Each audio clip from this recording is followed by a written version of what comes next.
இத்தனை நினப்பு என் மேல இருந்தும் எட்டி போகலாமோ?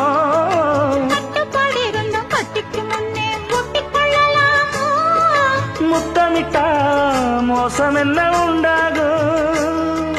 சத்தமிட்டா நிலைமையனாகும். புது வளையல அரைச்சு தொண்டையில தான் நினைச்சு மாமா கிட்ட பேச போற மணிக்கணக்கா. தூண்டாமணி விளக்க தூண்டி விட்டு எரிய வச்சு ஓ முகத்தை பார்க்க போற நாள் கணக்கா. அந்த இந்திரன் சந்திரனும் மாம வந்த எந்திரிச்சு நிக்கணும். அந்த ரம்பையும் ஊர்வசியும் மயிலுக்கு தொண்டுகள் செஞ்சிடணும். நான் காத்தாகி ஊத்தாகி மாமன் கழுவி கட்டிக்கணும்.